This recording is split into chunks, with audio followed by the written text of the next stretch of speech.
WWF, his promos were pretty bad as a babyface. Oh, they were really bad. Now him as a heel. Another guy who was in the AWA. Yeah. Yeah, there's so many, and there was I'm gonna name some of these guys later on, but there's a lot of guys that went by different monikers in the AWA, and it just didn't work. You looked at it, you think of the person and the name is like, what? No way, right? And I think that's when Vern was actually saying, okay, I gotta make these guys into, since Vince is doing something really different, I think I should do the same thing too. And that's when you try to come up with the gimmicks after that, right? You're trying to make storylines after that, right? You're just trying to keep up with what Vince was doing. And I tell you, man, some of those names, no. I would have said no to that name, no to this name. It's just no way. Yeah, it's like Jim Herd. It's like Jim Herd was promoting it or something like that. Yeah, and I think everybody was trying to keep up with the Joneses. And basically, Joneses was the WWF. If you keep up with WWF, you could possibly make it. But if you take one guy from that company and bring it to WWF, like your main guy, let's just say, context here, let's just say Vince, when you took the Junkyard Dog from the UWF, that kind of hurt the company right there. Because, again, Junkyard Dog was almost like the face of that company, right? Yeah. And Rick Martel started in the AWA. Former AWA World Champion. Yeah. I know there's... Jerry Lawler, a former AWA another champion. One, right? Yeah, there's... Stan Hansen. Yeah. There's so many of them. ran over the title because they didn't pay him. Yeah. And you think that's basically what Vince actually did, was thinking, okay, they got this company, and they got a lot of guys that I like. I'm going to entice them to come work for me. Because Vince didn't create these guys. These guys are already created. He just gave them new monikers, and that was it. Yeah. Right? You didn't know how to create a roster. You know how to take a roster. Something like what Tony Khan's doing nowadays. That's not creative, so he'll take them from another company and say, here we are, right? Tony Khan is blowing his money. He's spending hundreds of thousands of dollars on these song licenses for his wrestlers, and he hasn't realized that his dad could cut him off at any minute. Oh, yeah, if he wanted to, yeah. That's his dad's money. You know what I mean? Oh, yeah. His dad's the real owner. Yeah. Shad Khan's the real owner.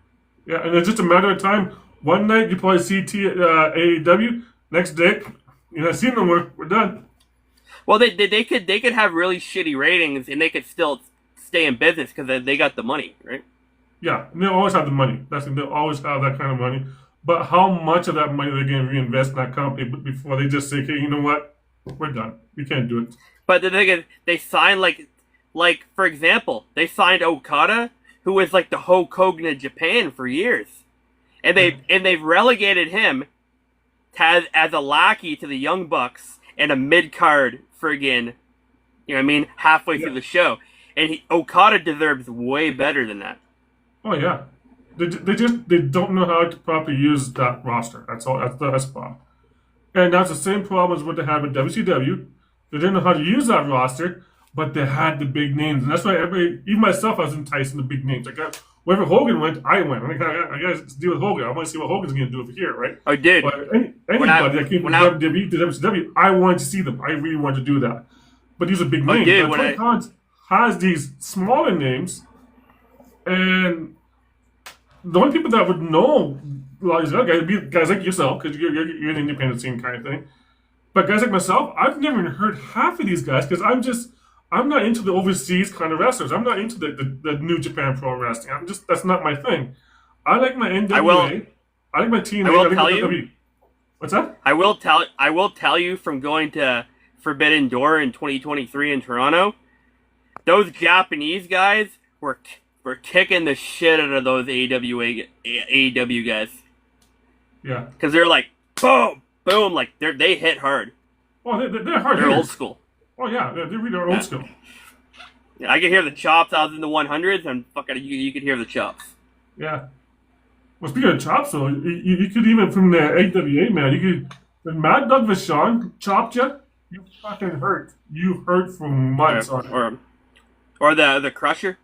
Oh, yeah, those two guys as a tag team, they were just vicious in that ring. No, it wasn't. It was the Crusher and the fuck. What was the other guy? The Crusher was in another tag team in AWA. Yeah, he was in a few tag teams back then, back in the day there. He was in a tag team with like another Minnesota wrestler or another wrestler from Milwaukee. Yeah, no, I'm stuck on that one. You know, I see it online here. I looked online here. I see it, but I just to disregard the case, whatever. It's you know, Baron von Raschke. oh, I love Baron von Raschke. I love that guy, man. That He had a club, short. oh. He had a short run in the WWF. Yeah, exactly. He did, yeah. As the manager of the Power of the Pan. Yeah, I remember that, yeah. Yeah, I remember when Von Raschke would do that claw thing, and me and my dad would be watching wrestling. He'd be on my left-hand side. He'd take his hand, just right over my face, give me the claw. He's like, say mercy. I'm like, okay, bye, I'm mercy. And dad, that's it, right? I was like, oh, never sit beside my dad when Von Raschke came in. He'd nail you. I remember even to this day, I'm still a big Roddy Piper fan. I remember I went to we moved to Mesega Beach from Collingwood in like 1996, and I was in like I was like 9, 10 years old, and I remember the first like 3 weeks in, I got suspended for a couple of days because I did the old Roddy Piper poke to the eye to a kid, and my buddy Sean, who's probably near your age, he lives in Mississauga. He told me a story about in the 80s, he was such a big Brutus the Beefcake fan. Yeah. This kid he didn't like, he stole some clothes out of his locker and then cut him up with scissors and put him in the bush because he was a big Brutus Beefcake fan. And I'm like, I love it. I love that, man. No, but when growing up, though, I had two guys I idolized. Right? I still idolized Andre the Giant. That guy is number one in my book. But when I was in the playground with all my friends, because I wasn't a really good sports kind of guy. I wasn't really into the sports at all. It was me and a friend of mine, and we actually had a tape recorder, and we were like broadcasters. We were just sitting out doing broadcasting kind of. It was kind of neat. And one of our friends came over one day and took my hand, smashed on the table. Okay. Oh, sorry. Another thing. So I'm here. Like I say, you smashed my head on the table. I was like, hey, what the fuck happened? I got up, knocked him down to the ground, figured for him. I figured for that little sucker, but a good half hour, just yelling and crying. I'm like, nope. No, and I got suspended for 3 days after putting that on the guy. And my teacher was like, you cannot be putting wrestling moves on these guys. As much as you don't like them, don't do that.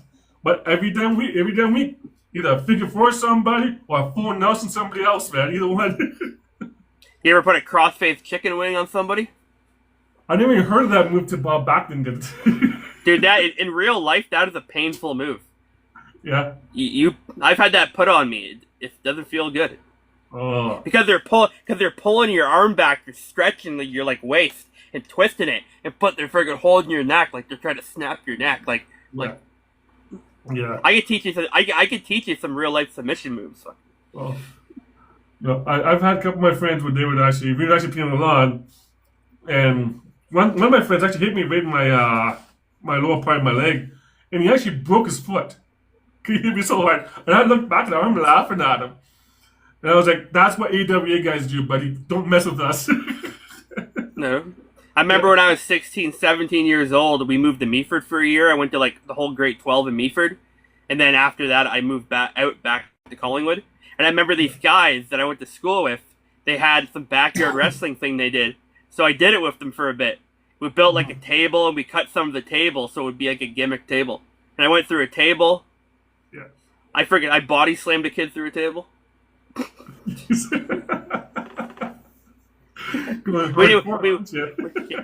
didn't really get hurt, but no. You know what I mean? It was fun. Yeah, they filmed it, but I never seen the video. I wish I got the video. Oh yeah. No, somebody has my commentating tapes somewhere. So I don't know who has it back home, but somebody's got it. And I really want it. Oh shit, man! But yeah, AWA was one of the. Okay, here's the thing with AWA. If AWA was still around, do you think it would like surpass AEW or TNA or any of those companies, or would they just be just a minor little league? If they had the same philosophy as they had back then, I don't think they would be around for very long. No. Sad to say. Yeah, so they'd be more